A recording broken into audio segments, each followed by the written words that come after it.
This is the Other 22 Hours podcast. Hey, and welcome to this week's episode of the Other 22 Hours podcast. I'm your host, Aaron Schaefer-Hayes. And I'm your other host, Michaela Ann, and we are nearing the end of our second year. No sign of stopping. Really happy to still be here, and thank you for still listening. Yeah, if you are a returning listener, we have a few quick asks before we jump into today's episode. They equate to subscribing and sharing, and it's all real quick. The first thing is, if you haven't done so yet, please take a second to subscribe or follow, whatever it's called, on your listening or viewing platform of choice.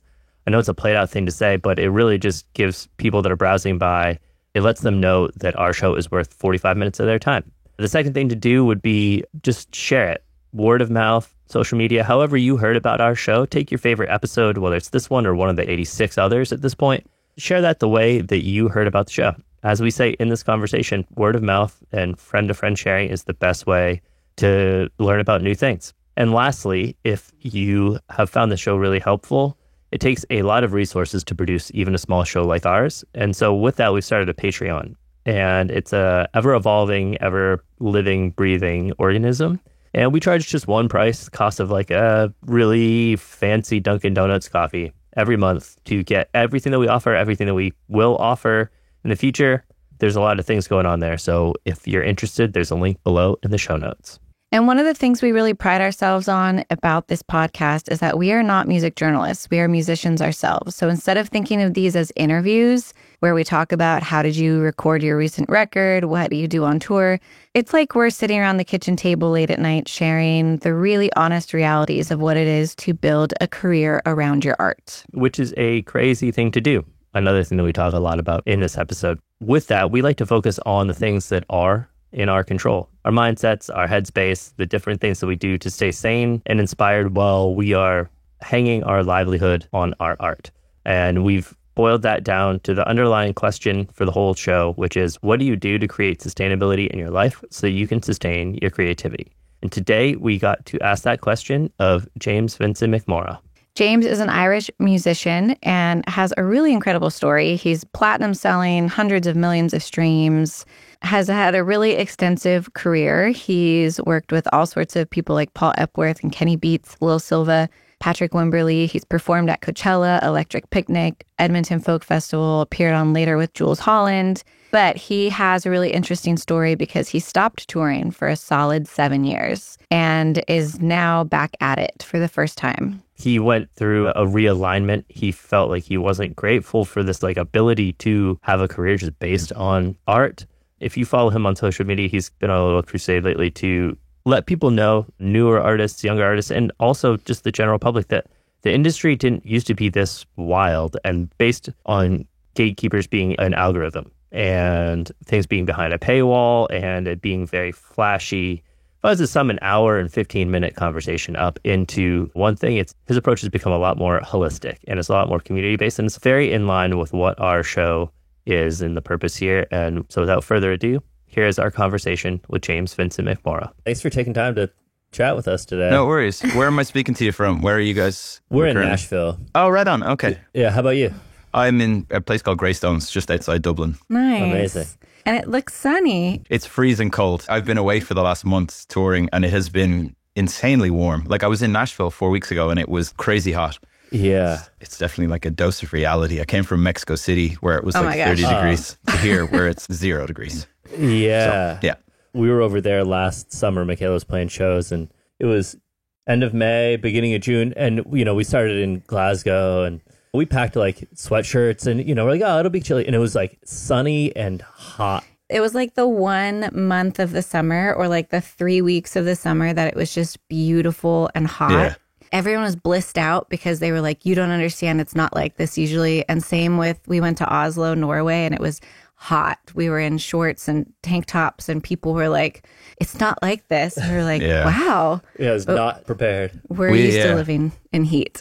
Yeah, we're not. And it's been very strange. The weather is very unpredictable here. It was crazy warm when I was leaving when it should have been freezing. So nothing makes sense anymore. Yeah, that's the same here. It's like a high of 70, which I know are Fahrenheit and Celsius. I still can't do the conversion, but it's like Neither can 20 or so, 24. I think that's right, 20. Yeah, it's warm. anyways, well, thank you for coming on. I know I randomly DM'd you on Instagram and was all motivated by your post about the state of the music industry. But as I started researching you more, you're kind of like a dream guest because you seem very open about just the human experience of this, rather than just becoming a robot who puts out records and goes on tours endlessly and should never complain or recognize that anything is hard because you have a dream job type of thing. Yeah, I think there's a delineation that exists, isn't there? There should exist. Openness is key, I think. As a starting point, your post that went viral or whatever was the state of how different the music industry is. What compelled you to share in that way? Has that always been your kind of MO with your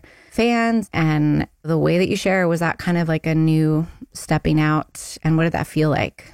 I have a very kind of mixed relationship, as most musicians do, regardless of like where you are in your career, with the internet and with social media in general. And I think I've gone through various stages of interaction, of deleting everything and starting from scratch as some sort of like cleanser for my brain. And like, I put out my first record in 2011 and the internet was wholesome. It's weird to say because I think that that's something that doesn't necessarily enter the conversation very often. That it's that sort of 3-foot rule, right? Like what's in front of us, what's behind us can be quite myopic and narrow. So we accept what we're given.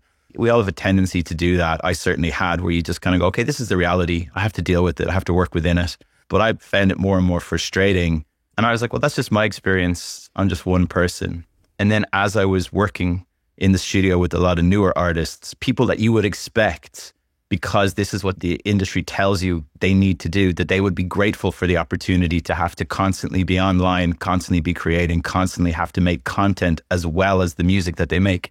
And it was just like talking to depressed people over and over again, people that just didn't want to do it. They were just shell-shocked at how intense it was, how little time in their day they had to actually be the type of creative that they wanted to be, i.e. a musician. So that was sort of like a jump-off point in my mind. I was like, I've tried to be honest while also having a very, like I said, guarded interaction with the internet. But I think it's probably on people like me in positions of a decent amount of privilege, having had a good career for 10, 12 years, to let those people coming through know that actually there was a version of it that was more holistic. I don't mean that it was wholly holistic. Like, I don't want anyone to think I'm naive to the realities, but there were versions of it where like you could put your music out. It was supported. You had access to your audience in a quite a linear, real-time way before paywalls were put up, before like the algorithm really kicked in and started feeding you stuff that you didn't follow, that you didn't want, that like some passive algorithm was telling you, this is what we think you want because you watched one video about Paul Mescal. Here's 1,000 videos of Paul Mescal. Or that's just how it goes. So that was the beginning of the thought, was just like, I think it can be useful for people to at least know. I wasn't offering any solutions necessarily. I was just saying, I think that there was a version of this and I don't want to exist in a musical landscape where we keep careening closer and closer to the cliff edge, because that is what it feels like quite a lot.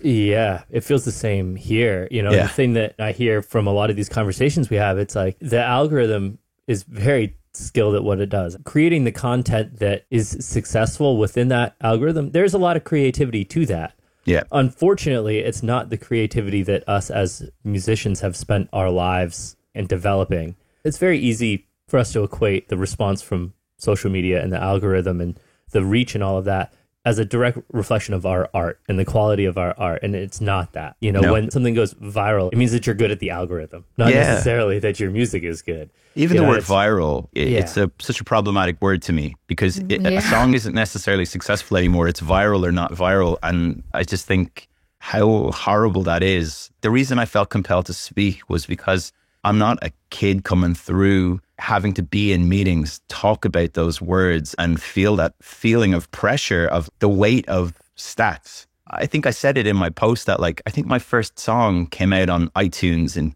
2009, 2010. It probably was like 150 downloads, maybe, say something like that. And that was world changing for me, because those were 150 people I didn't know that took a time to spend €1 on a song. And the idea that now I talk to people and they're like, my first song only got 2.5 million streams. I'm doomed. And I'm like, oh, that's Ugh. heartbreaking. But because stats became such a prevalent conversation, and I would go in meetings with labels where they were pitching me artists to work with, and they'd be like, they've got this stat, they've got this. And I was like, yeah, but the music's not good. So there's a dissonance here where like you're very canny at working the algorithm. And I don't want anybody listening to this to think that I'm knocking that necessarily. I'm not. There has to be two distinct industries here. And I think that's the prevalent notion of the conversation I have, is that like the industry of songwriting in a holistic way, that like the occupation, the vocation of it is a very specific thing. These are people that are going to be doing it until they're put in the grave. They wake up, they need to write songs. They need to be around this. It is a creative output, not just for creativity, for mental health, for all various reasons.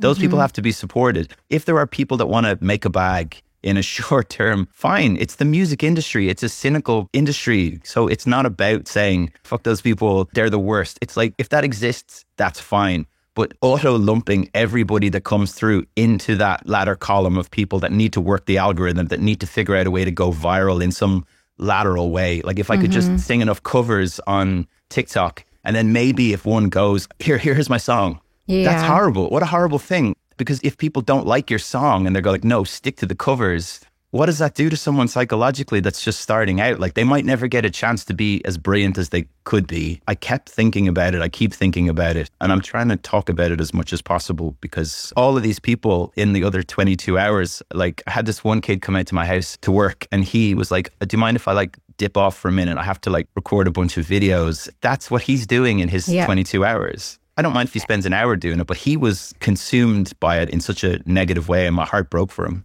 Yeah, and the amount of brain capacity that it takes in the moment of creating or recording or writing a song or practicing a song, always thinking like, oh, we have to document this and then we have to edit it. What I do is I think either like, wow, if you're doing that all yourself, the amount of time that it's taking you, which is so much, or if you have the resources to have people in your team to do it for you, then I just think, wow, the amount of money. So much money for this stuff. And the words that we use, the metrics like going viral and followers, their definitions are negative. Like viral is literally a contagion that's going to harm you. And it was pointed out, I think, on our last episode, the only other time we use the word followers is in a cult. It's this big disconnect. You know, you said you started realizing it as well when you started working with younger artists and realizing you were talking to a bunch of depressed people. Yeah. That's kind of like why we started this podcast, because we met in music school. We lived in New York City for 10 years and then have been in Nashville for 10 years. Our entire adult lives, we've been in musical communities and younger. As we started becoming adults and then the pandemic hit, we were having all these conversations with musicians who were like, whispering like, I kind of feel relieved that I don't have to go on tour relentlessly, or I don't feel FOMO because I can enjoy life at home. Yeah. And I'm not opening my phone and seeing everybody else out there achieving and I'm left behind. And then it started to come back and it was like a slingshot and everybody went back at it hardcore and trying to make up income and lost time and all that stuff. And then we'd start having conversations when we'd hang out with friends and we'd hear how hard it was, that everything cost more. The reach was different. The impact was different. The fan base was different. There was all this stuff that we were like, there's this big disconnect that I think is harming us emotionally, spiritually, in the way that we're living and what we think we have to put forth, what we're consuming constantly, and then what our personal truths are that we're keeping from each other. Yeah. So that's why we were like, what if we brought these conversations to light? And I think someone like you or anybody who has visible, what we perceive as success, also coming forth and saying, hey, I feel these changes too. I feel this discord. And, you know, it's not just you, because I think a lot of people can then be like James Blake coming forth and talking about that stuff. It's massive because you're like, wait, or who is the Justin Traynor, and also the woman who has a band and she canceled her tour and wrote a big op-ed piece, I think, in Rolling Stone about the cost. There's another band called The Armed that also canceled their tour in the US. And I'm trying to remember who it is you're talking about. I read it like, oh, sugar, it's gone from my head. Yeah, she was like on Atlantic. I'm blanking on her name. She also has like 3 kids and seen as very successful and was just like, The numbers don't work right now. They don't make sense. They haven't made sense for a while for a lot of people. I could tell you that tours dating back to like 2010, 2011 for me, in the US and North America, especially as an ambitious musician, we're always loss leaders. You know, I would bring a band of 5 or 6 people, I'd bring a couple of crew. I would probably lose 15, 20 grand on it. But it was something I could be very philosophical about because A, I knew I would make it up in other territories. And B, it felt like it was a means to an end. And it was. I built my career very slowly, very steadily. It was never based on idle stats or it was never based on social media followings. It was just me in a car, then in a van, then in a tour bus. I was in Mexico City the other day and a friend of mine, a musician called A City in Colour, who's a Canadian musician. I just was hanging out with Dallas after we performed and we were just talking about this, and I don't want to include him in the conversation without his consent, but I think he'd be fine with me saying it. We were just talking about the idea of, he gave me one of my first shots at a really great show. He played the Royal Albert Hall in London and he asked me to come over and support because he really liked a song of mine off my first record. And it was like a light bulb moment for me when things started to click. And there were people that come to shows of mine 12 years later that still can identify that show, that moment as being the inflection point then with my music. And that they have stuck with me for 13, 14 years. I didn't tour for 7 years and I just went back and played a tour. And all these people still show up because we built it the right way. I took it for granted at the time because it felt like part of a thing. Playing those tours, losing that money, but being worthwhile. All the way up to 2016, 2017, I feel like that was really there. Since then, I think it's changed because all manner of things, as you just said, the cost of it is so much more expensive now.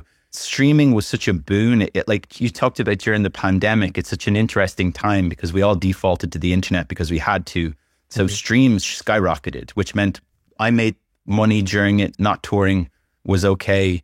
But the inherent fallout from it, I think, is people's attention spans shortened. And also, as you said, once everybody got back to touring in the post-pandemic world, there was a malaise that kicked in combined with the inflation thing where people are like, okay, I want to go see shows, but do I want to see 40 shows? I'm not throwing bombs at anybody here, but in my personal experience, we were playing shows that were like big bands, very track heavy, very click heavy.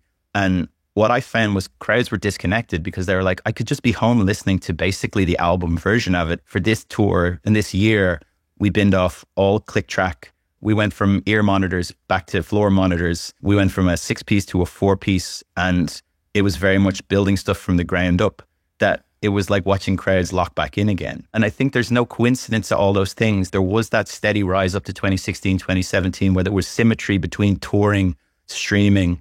Then it became very stat heavy. And I would have conversations with people at labels and they would be like, oh, this musician doesn't need to tour because they've got songs with billions of streams. They're making so much money. We're making so much money. They're making a little bit of money. So they don't need to do it. So it all seemed like you'd be an idiot if you pitched the idea that you should go sell some tickets or you should try and do it in an analog way. But now the rubber's met the road where the stats have fallen off and the malaise that's kicked in and the inflation and all these different things. And it's just a perfect storm for people where even if you want to get out on the road now, there's a lot of musicians that don't even know how to do it because it's not been part of their journey. If you were putting out your first music in 2019, 2020, you never had to touch the road. You don't even know what it looks like.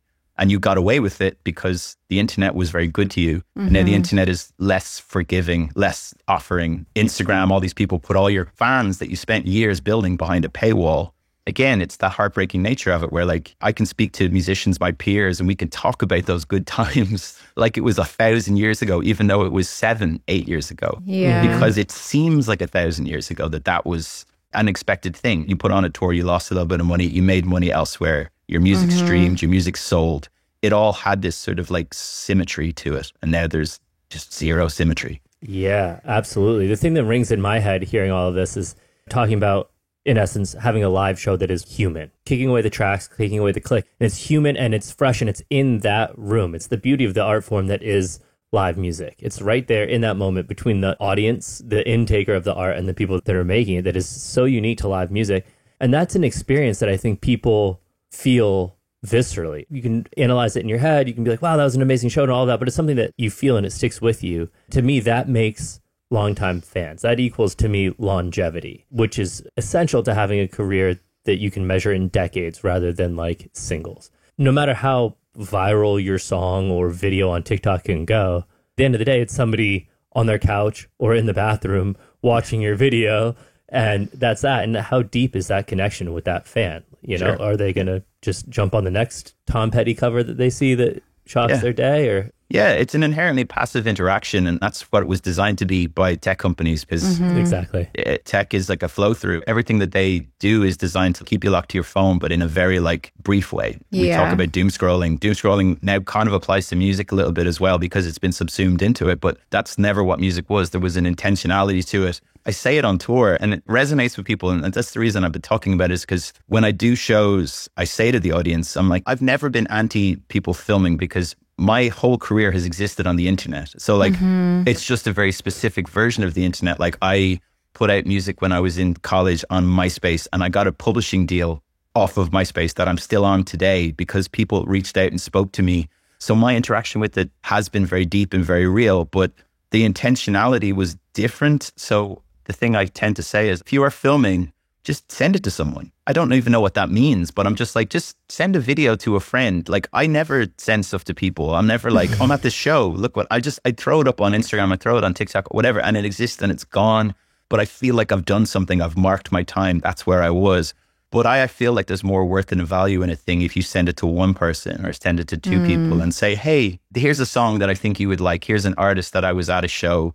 I think it's good. Maybe you'll like it, because that intentionality is key. And I think that it's on people like me that are out there playing shows, and I still have an audience after 10, 12 years of doing it, that I'm able to say to them, if you like a band, you like a piece of music, or come see the support act. I had this guy, Young Jesus, opening the shows on this last tour. His album is probably my favorite record of the year.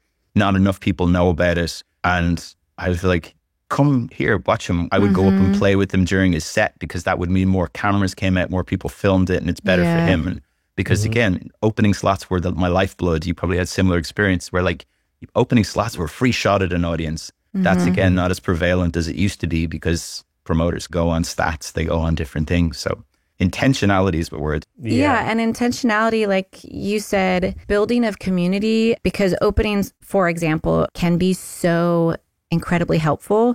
Yeah. But it's also like, what is the vibe and the intention of the headliner, of choosing their openers? I've done a ton of opening tours and can see such a difference when the headliner is so supportive of the opener. Like Joe Pug brought me out for his encore and played one of my songs. Yeah. Because he's like, you know, if you guys missed the opening set, like I want to, and that's like such a gracious, unnecessary, but really, really helpful way to build community and help each other. And that intentionality, and not just hope you saw the opener, but like, and you can also have that intentionality on the internet. I think it's hard to gauge what the reach is, but we see that even with this podcast, when we have guests who have hundreds of thousands of followers, if they just reshare a story of the episode or something, we don't see much of an imprint of that. But if we have a guest who even has much smaller following and like shares it with intentionality of, hey, I had this conversation and I really appreciate this and I hope you'll go give it a listen, we see that impact on the data side. And it's interesting to me because it reinforces, like, we've been trained to think bigger numbers are always better. Yeah. And I think we're learning that's not true. Another like annoying word is like the engagement, but it's really about the connection. And you said at the start of that, you said the word community has migrated into the word followers. And I think there's a very different connotation with both of those terms. You said followers, it's got culty connotations, and it does. And there's an intentionality to that. There was like we are together. Look at us. We're in this together. And that was a lovely idea. But all it did was sort of like weaponize people. And then audiences turned a little bit where they were like, don't change, don't do anything. So it became inherently toxic because of the language around it. Whereas when it was a community, it was a lot more wholesome. It was a lot more simple. It was just like, you like this music, I like playing this music, here you go. And it worked. And you talk about the opening slots again. Like, I have such fond memories and similar experiences. One of my first big breaks in the US was opening for a band called the Civil Wars. And the reason that we came together was because I put out my album same time they put out their record. Their manager heard a song, reached out. We had a bunch of conversations. Sight unseen, they didn't know me. I was in Ireland, but they were like, here, we're doing 30 shows in the US. And as we did the shows, every night they would talk about me in their set. As you said, they would include my name. They did a cover of Billie Jean and they would replace the words Billie Jean with my name. And it was just the funniest thing. But it was so sweet. It was so sweet. And this was right as they were starting to really take off. It was wild watching it because we were playing rooms that were like small, like 300-400 caps. And as it was going, we would have free days. They're like, we'll put on a show in the El Rey in LA and it would sell out in 5 seconds because that was just that moment where it started to click for them. There was definitely radio play. There were things happening. You could feel it at South by Southwest that year. But what was beautiful, it was just this organic thing where people were like, listen to this album. Look at these two people. Listen to how they sing. It's like blood harmony. It was wild. And it was this beautiful band of people on the road together where we just followed each other around and just played. And I couldn't print enough copies of my records to sell because everybody that came to the show wanted to support. I thought I was doing a good job. I was working really hard to put on a good show. And then they would talk about me in such nice terms. So there was no stats, there was no nothing. It was just like a simple binary exchange and it was beautiful. I feel ridiculous talking about it in meetings sometimes because I really feel like there's so much merit and value to that because a stat will trip you up. I've had conversations with people. I remember doing a session somewhere once and a guy came in and he was on his phone looking at the Instagram accounts of everybody that was in the room. And I don't have good Instagram stats because I've deleted my Instagram account 4 times because I don't like it. I'm a bit of a belligerent fucker sometimes. He was like, okay, this guy has 300,000 song. Okay. And he was very much portioning out his time and effort in the room based on this, which didn't bother me. I just thought it was funny.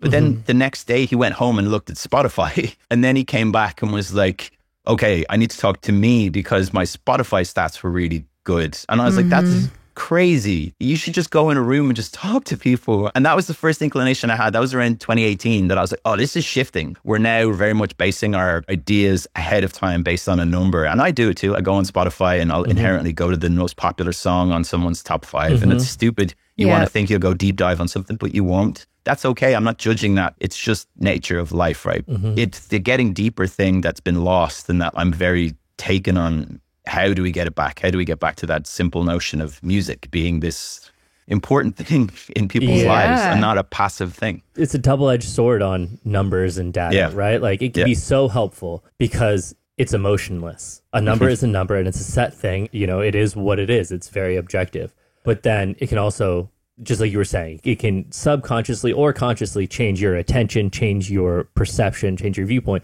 For instance, I came across your music. I don't use Spotify. I use it when people send me playlists to learn if I'm playing a show with people.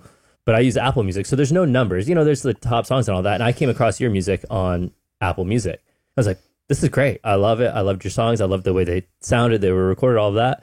And I was talking to a friend and they were using Spotify. And I looked at him like, oh, a lot of people know about his music. Okay, I had no idea, you know, because I didn't have like the visual numbers. And that's happened to me with a ton of bands. I'm like, oh, you know about this band. Cool. I had no, you know, I can't tell if they're like, it's their only record and they made it in their basement and nobody knows about them. It's you know, it allows me to just hear the music for what it is. And that's the challenge, though, is like you said, Aaron says this all the time, like numbers don't have emotion, but we've attached emotion to them. Yeah. So that's the problem. There's this great documentary that came out, I feel like it was during the pandemic, called Fake Famous. A New Yorker journalist made it and basically was like researching the tech social media world and like, can we create famous influencers basically by buying followers? And they did. And it's fascinating because there's a whole industry built on fake numbers. Yeah. So that's the other thing of we attach this emotion when really like it's not what we think it is. I think the challenge is, you said like, how does it get better? I think it really is an intangible cultural shift. And it's having conversations like this and it's people trying to spread the word of like, wait, is this really how we want to live?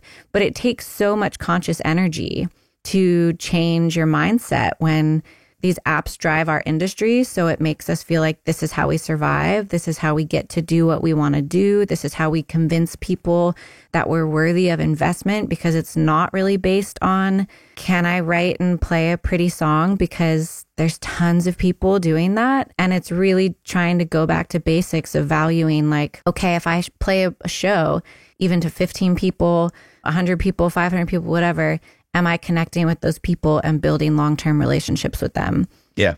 And not undervaluing what even 15 people supporting you for 10 years can be like. I think you've basically hit the nail on the head that like 15 people is valuable if every one of those people is active. Multiply that by 1,000 and make a small percentage of those active, and it's infinitely less valuable, even though it is technically more people, because it's within this huge glut of people.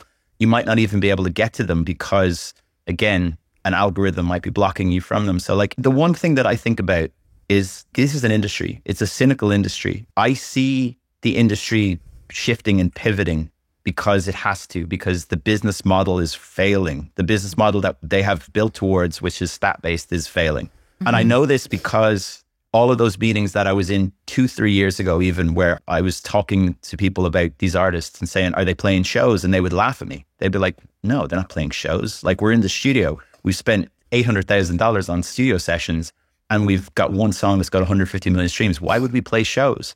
Now I'm in meetings with those exact same people and they're talking to me about shows. They're talking to me about, oh yeah, we've got this artist. His stats aren't great, but he can play to 1,000 people in London. So a lot of these people are not the brightest and best that we've got to offer, if I'm being really honest. These people, they now have to pivot because their model doesn't work anymore and they want to stay in a job. What I want is for musicians to thrive based on that reality. I want musicians to be not as cynical, but appreciate the cynicism exists, and that those people are going to now try and co-opt this because streams are going to be hard to come by.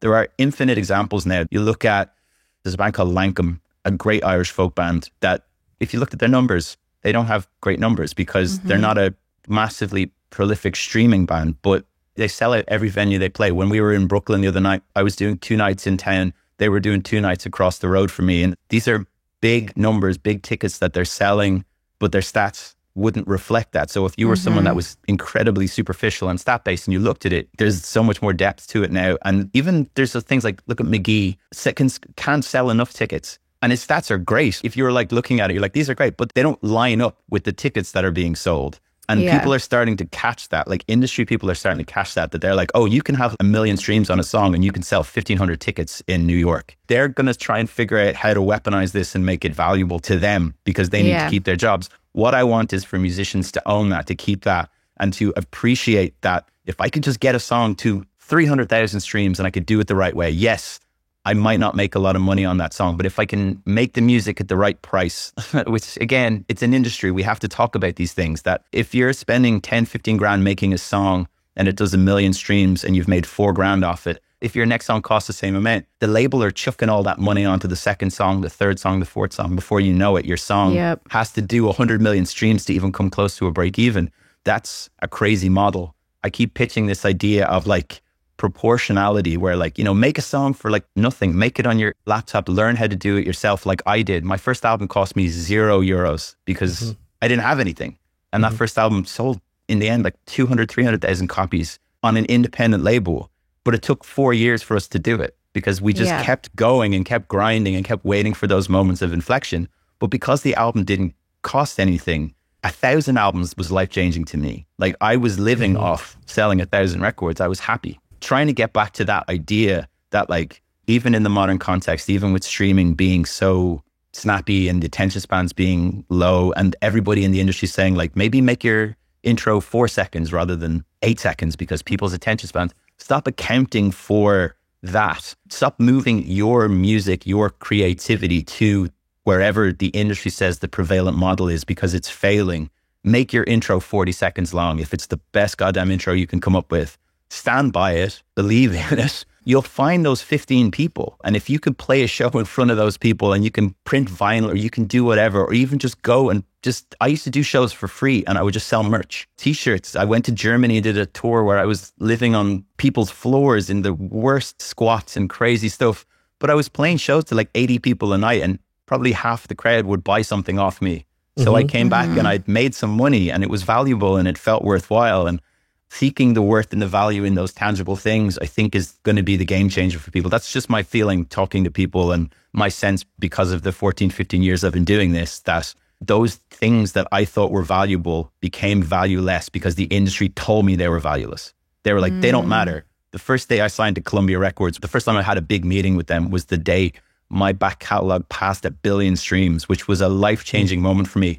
I went in a meeting with them and they were like, yeah, we have songs that have 1 billion streams. And you're like, okay, I think that that's ridiculous that I could get to a point like that, and I want to appreciate it. And they told me basically that it wasn't valuable, and I believed it. And it made me make some music that I just didn't love because I was like completely consumed by what they told me I needed to be consumed by. I regret that. I think mistakes are required. You need to go, okay, I absolutely fucked up there by being taken in by this idea, because it's all fallacy. It's all based on this a year ahead, a year behind thing. There's no forethought, but musicians have forethought. They're going to be doing it until the day they die. You've said that. I've said that. Like, they're going to do it. That's all that's required. And I just want to keep hammering home that idea that an audience can be small as long as it's active, it's worthwhile. And then you take it from there. It's no more or less complex than that to me. Those two things together are what I try to impress upon all the artists I work with, because I'm mostly working in the studio and produce records now. The value in a record is longevity. Yeah. Because you have people that are writing for playlists, writing to chase this thing, chase that thing. And it's like the shelf life on those is going to be so short. So I really just try to push people, like, lean into what is you. There is an audience for your voice, your unique ideas, and lean into that as clearly and as wholly as possible. And that will inherently, 20 years from now, you'll still be proud of this record. It won't sound dated. It will sound like you in that moment. And the more you lean into that, it will find an audience. And the other thing you said was that the scale changes. Your back catalog reaching 1 billion streams is extraordinary, but you go into this big corporate company that then tells you that's nothing to us. Yeah. And it changes your feeling of your worth, of your music and your accomplishment. And again, it's so much personal, individual energy to shift our own thinking and not allow their scale to be our scale. Yeah, exactly. And I've been on indie labels for the past 10 years, and my career is very small, but I've been through a whole process in the last few years of really working to value that it's like I could play shows to 30 to 100 people for the rest of my life and have figured out a way that I make a living off of that. And those are super fans. And I just got out of my label deal and released my first song on my own on Friday and was like doing all the back end business stuff for the first time in 10 years. Yeah. And I was telling Aaron, I was like, it's so interesting, this mental gymnastics I'm doing, because on one hand, like, it's pretty extraordinary that I can put out a song and get 1,000 streams within the first several hours, whatever. That should just be like, this is remarkable. Yeah. That there's anybody out there who's like waiting and cares about this. Absolutely. But the outside voices are like, but are you going to reach 1 million streams? Because also that's only like $1. Yeah. Yeah.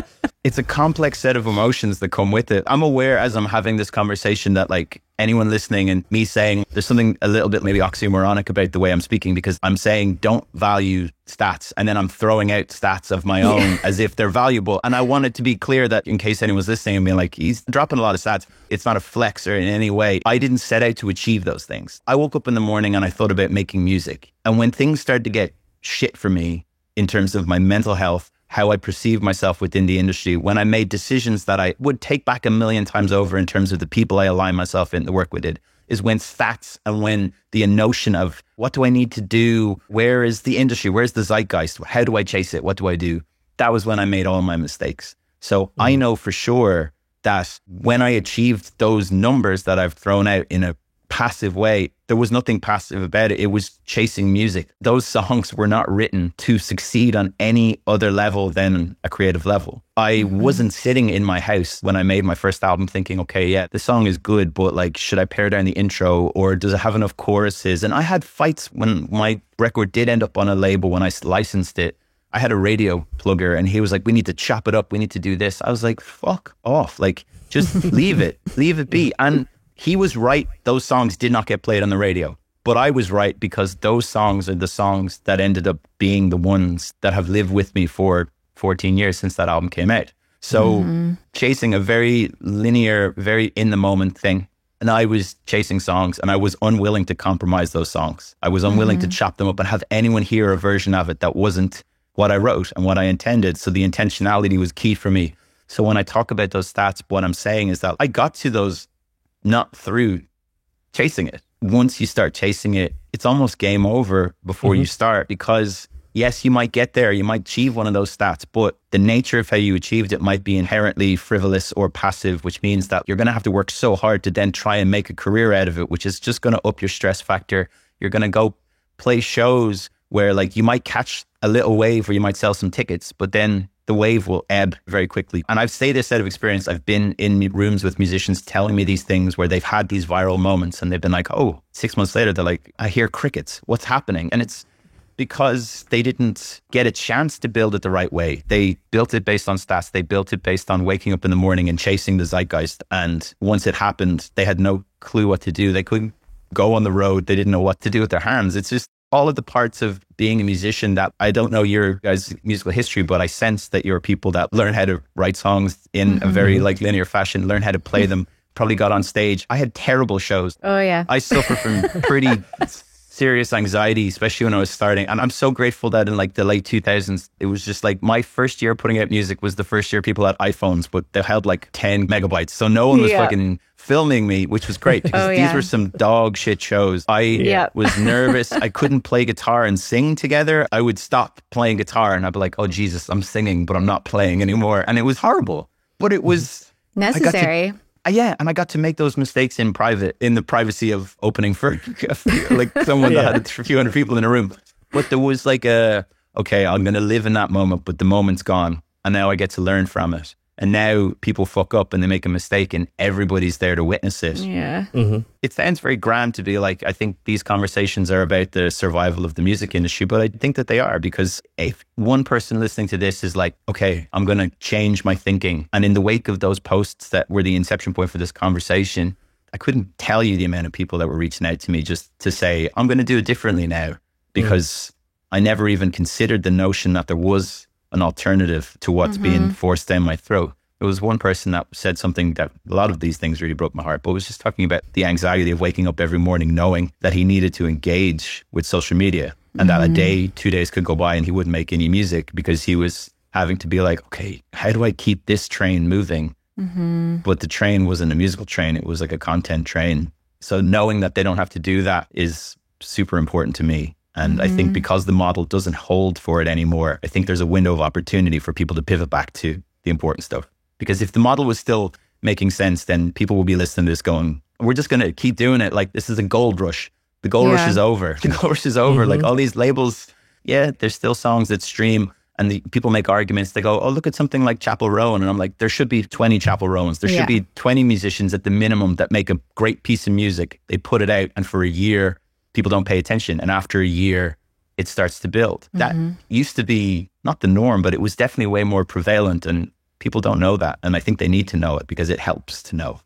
You stopped touring intentionally for 7 years. Can you share a little bit about why and also what you've done personally behind the scenes to help yourself evolve with your mindset when you said you have been influenced by these other factors and made decisions? I'm always the 3-part question. And then the last part is I've read, that becoming a father was a part of this for you. And we have a 3.5-year-old daughter and I'm due with a boy in January. So like parenthood and how it changes our approach to our career, creativity is also something we're always curious about. So I don't even remember the 3 questions I just asked you. That's all good. I think they're all kind of connected anyway. So I stopped touring in 2017 because my wife was pregnant. My daughter was born in 2018 and I had been basically touring relentlessly for 7-8 years, depending on how familiar you are with my backstory. Like I made a lot of music in a very short space of time because my first album took 4 years to fulfill its potential, might have been at the time. And then I'd made a second record while it was doing its thing, put that out, and then made 2 records in quick succession. So it was very like cyclical, but intense. And then I just didn't feel like I was a very well-rounded person, especially the touring life. It kind of infantilizes you. Like I basically have people that I pay to guide me through the world and get me to a show, put me on a tour bus. I fall asleep, I wake up. I was lacking a lot of the things that I think normal people have. The ability to go to the shop and buy milk or know what to do. Like I just wasn't very well structured in my life. So when my daughter was born, I just thought it was an important opportunity to step back. And there was an overlap of the Venn diagram there where I was at home wanting to be a very present parent. And then I was out of my deal, which I'd been on for my first 4 records. There was a part of me that wanted to see what the big show felt like. In these labels that wouldn't have looked at me in the beginning, all of a sudden sort of came calling. So I made some decisions to kind of like see what that looked like. And that took up a couple of years of my life. Then obviously the pandemic kicks in. So all during that period, the time flew by in an instant. It wasn't like when I say I took 7 years off from the road, I knew I wanted to stop. And then my daughter was born and I was very excited because the idea of wanting to be a whole person and find that sort of sense of finding these parts of myself, nothing kicks you into gear more than Screaming Child at 4 a.m. Yep. And you're just having to deal with that reality and all pretense and all the bullshit of being a musician, all that infantilizing nonsense.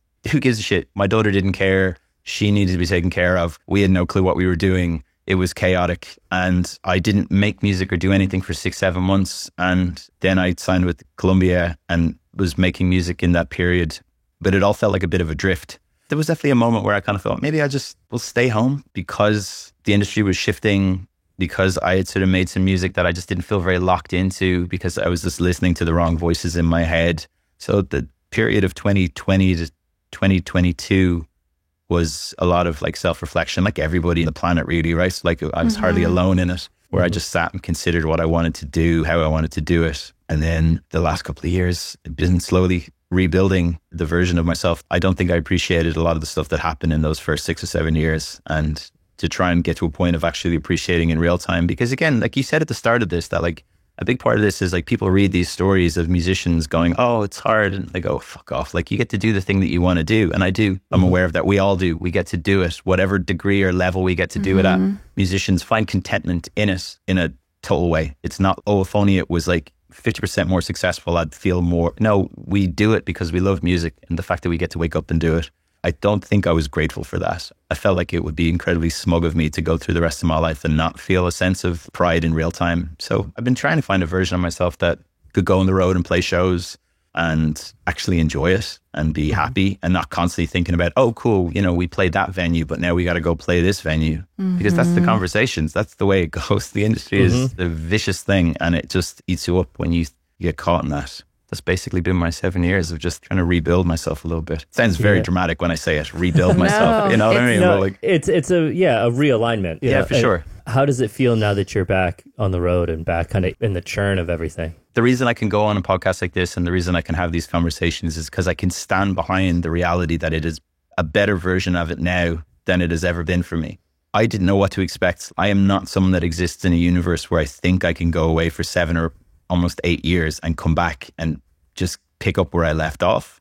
So I was very prepared to just go and play to like 100 people. And the fact that a lot more people that showed up, it showed me that actually the theory that I have about how you can build something in a way that matters holds true, because people show up and care, and the shows were just heavier in all the right ways and more electric in all the right ways than they ever were before. And I think that's maybe because of the way I've been talking about stuff to a degree. Not everyone sees that, but maybe it's just in the water. I think musicians and creative, you'd like to think you have like a certain bellwether for culture and that you can kind of, you're flying kites, right? You're just, I think this is how people feel. Maybe it is, let me go test the theory. So I feel like people want intentionality. They want a show that is singular, that they know the show that happens tomorrow isn't going to sound like this, because everything is related to the room. Everything is related to the audience, the energy they give, I give back. So all of that stuff was making the shows just really, really quite special. Well, there's also this idea of like, okay, if you quote unquote go away for 7 years, it'll just be trying to grab the fans that were there before you left, or the fraction of the fans that might still be paying attention, and not really realizing you evolved, you've grown. This new version of yourself is also going to attract new people, that you're not just like trying to salvage what you had. This is an example. Like, I wasn't familiar with your work, and then Aaron sent me your post, obviously because we wanted you on the podcast, but then it's like opened me up to listening to your music and becoming a fan, not just because your music is good, but because of what you're presenting and sharing with the world. Oh, interesting. Yeah. I know not everybody is like that. That's definitely my MO of my fandom, of like, I connect deeper with people's music when I feel like I resonate with the messages that they're trying to share, whether that's through the songs themselves, what they share on social media or in interviews. So, it's just like an interesting thing to think about. Of we can often think what we had is what we're trying to get back, or a fraction of it, rather than, oh, this is also a new beginning in a lot of ways. Music, it's an inherently ridiculous prospect. Everything about being a musician, everything about this job, calling it a job, to a lot of people is ludicrous. I didn't sing until I was out of school because I was incredibly shy. And so I would say to people I'm going to be a musician. And they'd be like, okay, play me something. I was like, no, I don't have anything to play you. It's just in my head. I think that this is going to work. So everything about this is just a vaguely ridiculous premise. We're all shooting for the stars in a very real way, trying to bring that honesty and that energy and that feeling to it. I am shocked at myself that it took me that long to figure out that actually, apart from the songs, the best tools that I have are transparency and honesty. It does nothing to devalue the music. I think that I was very obsessed with the idea of building a world or a lore around myself like that, but I was never very good at it, which means I never really wanted to do it. So my first year is coming out. You talked about James Blake earlier. His first album was out that year. I think seeing James's posts and chatting to him about these things, that there is moments where everybody's in the same bracket, because he's someone that I looked at. I remember seeing him in South by Southwest in 2011 and being in awe of this incredibly poised, beautiful, spectral, elusive show. I looked at my peers like Mumford & Sons, Fleet Foxes, Bon Iver, all these people that came out in those same years. Everyone was really trying to build a very specific world, because the lore is important and will forever be important. But it never really stuck for me, because I just want to make fucking songs. I don't want to be spending all my time. And now I see everyone, it has to build lore, has to build these energies, and it's in place of the music. All those people made incredible albums and they built the lore alongside it. Then the lore, the energy became you put the cart ahead of the horse, where you're okay, we'll build a lore and we'll reverse engineer it into tunes and we'll figure it out. And that's become such a huge part of it. I just realized in that period of being at home, where I was I don't give a shit about any of this. I don't care about the lore. I just want to make songs. And I was happy to just do it in a very kind of removed way. But then we did these 2 shows in Ireland when I made my last record. Basically, I wanted to play the songs before I recorded them. They were half finished. So I put together a band. We did it in the National Concert Hall in Dublin. We did 2 nights. We made everyone put their phones in those pouches. It was just this moment where a light bulb went on, where I was people just want what you just said. They want those connections. They want to feel like they're seeing something, that they're getting value for their money. They're getting value for their time. And if someone on stage or someone on a post says something that resonates, that it will have an impact. And I've realized actually maybe that's been my thing this whole time, is not trying to build lores and worlds and, I made an album in the woods, whatever fucking that's shit. That's a huge, again, you only came across my music recently. When I put my first album out, every interview I did for 2-3 years was just, you made an album in the woods. And I'm I did. It was in the woods, but I wasn't out shopping wood. It was just the house by the beach. And then they're it was by the beach, even better. Were you in the sea every day? You're I was cleansing myself before I wrote my songs. And you go along with it because environment plays a part. I wouldn't have made that album if I was anywhere else in the world. And it was beautiful and it was serene and it was lovely. But the lore that builds up around it can be an absolute weight around your ankle, where you're just oh Jesus Christ, I have to live up to this shit now. And the story that press perpetuates, the listeners and the audience all consume. Bon Iver, it was he was sad and went to the woods in winter in Wisconsin. It was this whole thing. And I worked at None Such Records when I was right out of college, and I remember I was young, and so it was early on of pulling the curtain back, of knowing the lore, the press story that was created around a band. They went to this desolate, they wear ragged clothes, and you find out they're trust fund Ivy League kids who were staying in their parents' mansion. I was wait, this is so different. Oh, this is music business. Okay. Yeah. And it is, and it works. And I don't want to ruin the lore for people. Those things were a valuable part of the industry, because the music was amazing too. That's the key point. It's if I could find that now, if I could find someone that was here's a beautiful, depthful lore, and also the music is phenomenal. They still exist, they're just not as prevalent. It's now story and lore over music. Whereas you talk, like, if you want to use like Justin as an example of an unbelievable body of work, an unbelievable album that was made after 10 years of no success. It didn't come out of nowhere. He didn't just wander into the woods and make a record. He spent 10 years in various bands trying to make music that worked. And then he went and did something that probably people around him were like, I don't know if you should be singing this high, man. Like, you know what I mean? Like, cause like he wasn't singing that high on those earlier records. So like he just had a vision. He went and made an unbelievably landmark body of work that was just a humble thing. And then the world adds this lore, and it's done in a very holistic way. And that's a beautiful version of it. But where it gets a little bit awry is, I don't want to talk too much about various people within the industry, but like someone pitched me on a band recently to work with, and they were like, it's like Fleetwood Mac. And I was like, you got to stop with that. Like you cannot say that about these people. It could be Fleetwood Mac, but as far as I'm aware, there are no married couples in this band. They are not going to write a divorce album for the ages. It's not going to happen. Like they're going to write something incredible potentially, but they might need 10 years to do it. Let's give them the runway to do that and to build out lore in a way that when the music meets the moment, they're ready. And that's the thing. So like me being honest, me being transparent now is because I want those people to have their lore. I want them to have their moment. I want them to be like me, where I struggled for 10 years, made an album. In the first year, it sold 1,000 copies. And I was like, oh baby, we did it. And then the second year it sold more, and the third year, and then it built. And I got to make those choices where I got to choose in 2017 to stop touring. What a grateful, ridiculous position to be in, that I could just stop. And then I could come back in 2024 and play the same rooms I played in 7-8 years ago. That's crazy. That shouldn't happen. It does, because this is a ridiculous premise of a career, but it works when it's built on the back of the songs, on the back of the music, on the back of the work being all important. If anyone listening to this kind of stuff takes anything away from it, it's that you can build on the back of the songs. Like it can be small and it can feel unimportant, but it is important. And I want people to just know that it is important to build small. The lore will be built around you.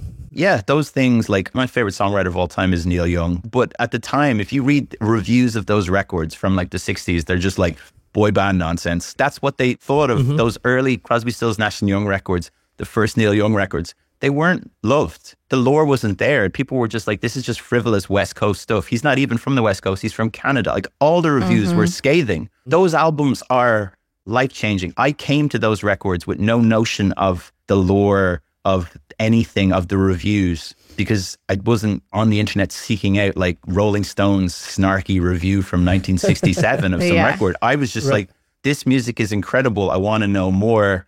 And when I heard On the Beach, my life changed forever. And those are beautiful, blissful moments that unfortunately won't exist for anyone coming through now, because you can't not seek stuff out. It's so easy. I do it all the time. So I don't want to sound like I'm being an ass about it. It's just that lore gets added through time and distance. You know, it can take 10 years, it can take 20. There's songs now that are more successful than they were when these people put their music out, because people find it. And that's a lovely thing. Like we talk about the internet, I don't want it to seem super negative all the time. Like there's beauty to it. There's a band called Duster that I love that had no footprint as a band when they made music. And now their album is huge, and they toured to infinitely more people than they did when they put out their record, because all these kids coming through are like, I love this. This is amazing. And yes, it fits whatever aesthetic they're looking for, but it works and they love it and they show up to the shows, which means they actually care about the music. And you look at slowcore and shoegaze and the moment it's having. I was obsessed with Deftones when I was a kid, and Deftones are one of the biggest bands on the planet now, but not the songs that I love, because I was a metal kid, and all these kids coming through are like into slowcore. And they love the slowcore version of Deftones. And that's unbelievable. This is why it can work. I really feel quite bullish about these things. The music industry can work for people. Deftones are a bunch of dudes in their like early 50s that had their moment in the early 2000s. But now they're having a moment again because they made something true and honest that has moved through generations.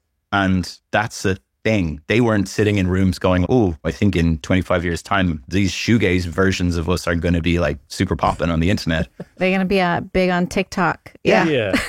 So the fact that it happens, but now I go in rooms with people and they're like, oh yeah, let me play it as Deftones song as a reference. And I'm like, oh, come on. Like, it's ridiculous. When I say that, I don't mean the artists. I mean like label or management people going like, this is like Deftones. And I'm like, this is not like Deftones, because Deftones got infinite runway to make music and to get better and to be a band and to tour in a van and have all those ridiculous experiences. I'm grateful I got to do something similar, and I want people to have something similar going forward. The space to fail.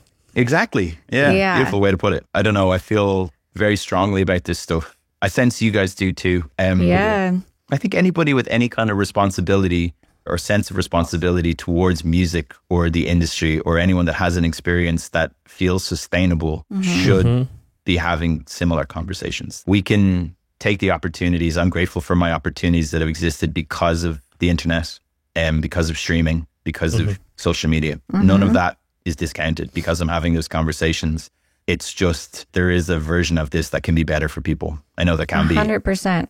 And it's not even that big a change. And I do feel, like I said earlier, that it's shifting in the right direction, but it's not shifting because musicians are making it shift. It's shifting because the model is failing. And I worry that the shiftier elements in the industry are going to now figure out how to weaponize the shift. And I don't want that. I want people to own their touring. I want them to be able to sustainably tour, sustainably release music and build it to a point where they can be Fleetwood Mac. Because why not? Why couldn't that band that someone pitched be Fleetwood Mac? They could be. I don't know. I just worry that they won't ever get to the point where they'll be able to. And I'd be remiss to not point out that it's the internet that brought us together for this conversation. Yeah. Exactly. Yeah. To be able to share back, we're aware because of the data that the majority of people that listen to this show are artists and are musicians. And that's our whole thing, is we want to share these conversations back with our community, because why not share ideas? A rising tide raises all ships. I think it's also really caring about other artists and musicians. We're in our late 30s, been doing this our entire lives, and we love our musician community. We love musicians. We love creative people. We love all these quirky weirdos. But we also have seen firsthand in our own lives and others how this business, looking for affirmation and success, can really harm us. So I feel like that's a bigger part of this conversation that we haven't overtly said, is just really wanting to love and look out for each other and help take care of each other when we're all fighting against some things that emotionally and psychologically can bring out the worst in us. And that sucks. It's so true. And it is a weird job, because whether knowingly or unknowingly, it's competitive sport, an individual sport where we're all in it together. We should be. But also if you're eating, I'm not eating, that can be kind of how we feel, because I came up in Ireland and at a time when there was beautiful music being made, and I have a lot of great friendships and relationships, but there was also that thing where you're like, oh, that person's doing really well. But what was lovely about it is that it wasn't I need to co-opt that person's sound so I can succeed. It was just an admiration at the success, where I was just like, oh, wow, that person's doing really well. That's amazing, because this is a really hard industry to get into. So there was still again, I've used the word holistic quite a bit. It's what you were kind of alluding to. There was still we're competitive. We are individuals, but also I'm taking the right things from this. I'm taking the right things from this competitiveness. It feels positive. I can channel it into working harder in the right ways. It stopped me from sitting at home. Seeing other people succeed meant that I had actionable sort of stuff on my plate, where I was like, okay, I'll just go play shows because they're playing shows, or they're making music that is doing well. That shows that people are paying attention to where we are. You're in Nashville. It's, one of the homes of music. It's a place where I'm sure it's shifted a lot in the 10 years you've been there. But in my experience working in London, LA, and Nashville is still the closest thing to the singer and the song being at the forefront of a conversation. And I think that is a bit of a lost art in some other places. So there is that, I'm sure, that competitiveness down there, but there is still that people are writing really good songs. I need to go write really good songs too. And that brings the best in us. There's things about it, we should take care of each other. We should understand where the competition is, or how it should be focused. It should be focused in the right ways. And it shouldn't just be about trying to short circuit the industry as it appears right now to achieve some small in the moment success. Yeah, exactly. It's when you see friends or peers succeeding, playing bigger shows, getting this opportunity, that we like to shine the light on it's not that they're taking the only door. They're showing you that there are doors here that we can take. Yeah. There's no wrong way to go about this. With such a changing, shifting industry, who knows what's going to work? It could be this and it could be that. And it's all just the alchemy of all these different things working together that can turn out. And the possibility is there. For sure. Yeah, I feel like we could probably talk for 10 hours. Yeah. Yeah, definitely.